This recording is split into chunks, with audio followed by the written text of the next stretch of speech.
One Media, ili wa kwanza kupata habari zinazojiri hapa Bongo. Usisahau kubonyeza alama ya subscribe iliyoko chini ya video hii. Asante. Mpenzi mtazamaji wa Bongo One Media, karibu tena katika dawati letu la michezo. Taarifa kubwa zaidi ambazo na kuangazia siku ya leo ni kuhusiana na habari zinazopatikana ndani ya viunga vya klabu ya Dar Young African. Taarifa ambayo imetikisa zaidi ni kuhusiana na ujio wa kocha mpya ndani ya klabu hiyo. Tunafahamu kwamba klabu ya Yanga Sports Club baada ya kufungwa mchezo uliopita wa ligi ya mabingwa barani Afrika, mchezo wa the second preliminary round ukiwa ni mchezo wa mkondo wa kwanza, Yanga ilipata kichapo cha bao 1-0 na timu kutokea katika taifa la Malawi. Naweza nikasema hivyo, Yanga baada ya kufungwa bao 1-0, jambo hili limeweza kuwafanya Yanga kwa namna moja au nyingine wakate matumaini ya kuendelea na kocha wao Romain Folz. Ni moja makocha ambao naweza nikasema kwa namna moja au nyingine tumeyashuhudia mambo mbalimbali ambayo wameyafanya ndani ya Yanga. Naweza nikasema ni kocha ambaye hakuwa na matokeo mabaya kiasi hicho, lakini kwa matokeo ambayo aliyapata kufungwa bao 1-0 dhidi ya Silver Strikers, hii kwa namna moja au nyingine imewakatisha matumaini mabosi wa Yanga na kuamua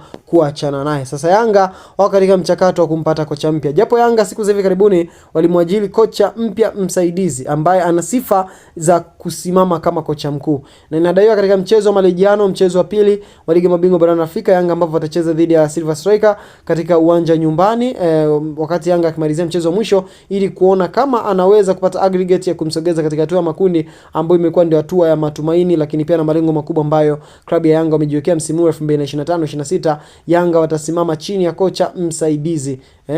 Yes, watakuwa chini ya caretaker wao ambaye ni kocha msaidizi mwenye sifa za kusimama kama kocha mkuu, huku Yanga wakiendelea na mchakato wa kuhakikisha wanampata kocha mpya.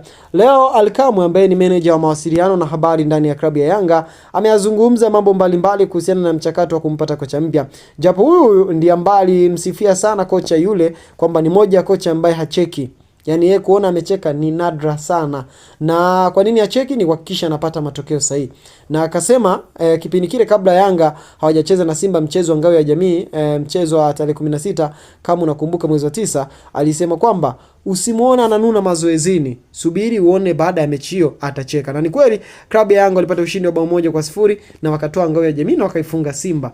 Huyu ni kocha ambaye watu wengi wanasema kwamba CV yake ni nzuri, lakini ni moja ya kocha ambaye hakuwa na matokeo mazuri kiwanjani katika mechi za hivi karibuni. Lakini hata hivyo kuwa na matokeo mabaya haikumfanya yeye aweze kumfunga Fado Davis ambaye alionekana ni kocha bora dhidi ya klabu ya Simba ambao nao walionekana kuwa na timu nzuri. Kocha ni mbaya kwa Yanga, lakini ndiye aliyewapatia matokeo na kuifunga klabu ya Simba. Sasa Yanga baada ya kuachana na kocha huyo wako katika mchakato wa kuhakikisha wanapata kocha mpya. Yako majina mbalimbali ambayo yako mezani hadi sasa ambayo yanatajwa huyo huenda ndiye anaenda kuwa kocha mpya. Na sisi tunaendelea kufuatilia michakato hii na kwa makini kabisa kuhakikisha kila taarifa ambayo tutakupatia iwe ni ya ukweli na uhakika. Lakini kwa taarifa zaidi, wako zaidi ya makocha 6 ambao tayari washatuma CV zao kunako kabineti nzima ya Yanga ya kimashindano ili wachakate waone nani ambaye anakwenda kuwa kocha mkuu wa klabu hiyo. Wewe kwa upande wako nadhani katika orodha ya makocha ambao washatuma taarifa zao au makocha wote unaowasikia taarifa zao mitandaoni kwamba wanaenda kusajiliwa na Yanga, unadhani nani ambaye anastahili kusimama na timu hii kuhakikisha Yanga inaadhimisha, inafikisha na inatimiza yale malengo ambayo wamejiwekea katika msimu wa 2025-2026? Share katika upande wa comment section. See you next time. Bye bye.